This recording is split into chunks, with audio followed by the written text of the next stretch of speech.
Bruxelles, c'est le seul endroit où on peut trouver des énormes lieux dans un pays de langue francophone, à 1h20 de Paris. Donc j'ai trouvé un jour par hasard, par mon honorable voisin aéroplastique, un lieu qui était merveilleux, de 350 mètres carrés. Et j'ai décidé donc de m'installer là. Voilà. Ça s'est fait en fait de façon comme tout ce que je fais, très naturelle. J'ai trouvé que le lieu était beau, il épouse bien le fait de présenter un artiste contemporain. Et j'en ai tout de suite parlé à différents artistes français, dont Jean Le Gac le premier. Je l'ai invité à venir voir les lieux.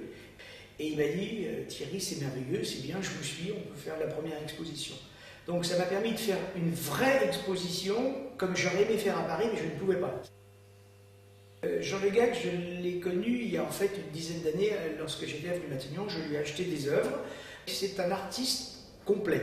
C'est-à-dire d'abord, et c'était un artiste qui était avec Boltanski, Annette Messager, Sophie Kell, qui était un artiste conceptuel en fait au départ, puisqu'il utilisait le texte et la photo. Souvent, il n'y avait même pas de relation entre eux, mais il avait son devoir d'artiste de tous les jours peindre, de tous les jours écrire, de tous les jours photographier, et de tous les jours, en fait, vivre sa vie d'artiste. Et ce qui est merveilleux, c'est un homme qui est encore jeune, à 70 ans, et qui a en fait 50 ans de création. Et en fait, c'est un artiste d'abord qui est très humble, qui est en plus sympathique, qui est très gentil, et qui aime qu'on comprenne son œuvre. Et je pense qu'aujourd'hui, il est devenu, c'est un romanesque conceptuel. C'est-à-dire qu'il veut à la fois allier toujours le texte, il veut allier la photo, il veut allier le dessin, parce que c'est un excellent dessinateur, et toujours son côté conceptuel. Il aime bien toujours qu'on rajoute une petite pensée, un petit écrit, un autoportrait. Et j'ai, je pense, une bonne communion avec Jean Le Gac, comme je l'ai avec Hérault. Je pense avoir bien compris son œuvre.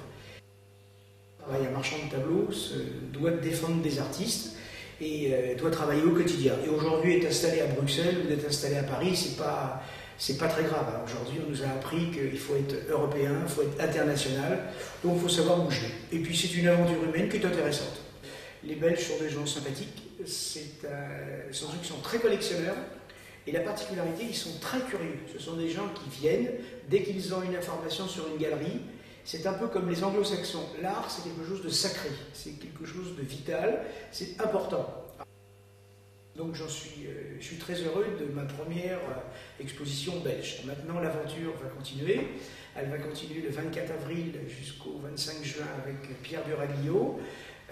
Dans l'aventure belge, il y a le salon à Bruxelles. À Bruxelles, je vais présenter un programme qui va être un peu différent, c'est-à-dire je vais présenter des artistes indiens comme Valé Shende, je vais présenter Shilpa Gupta, je vais présenter un peu le savoir-faire de la galerie.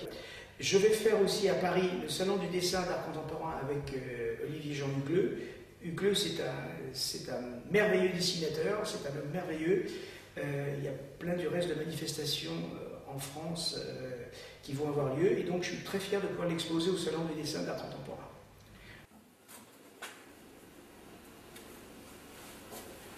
Voilà, c'était l'enseigne parisienne qui est devenue l'enseigne belge. On va remonter un petit peu.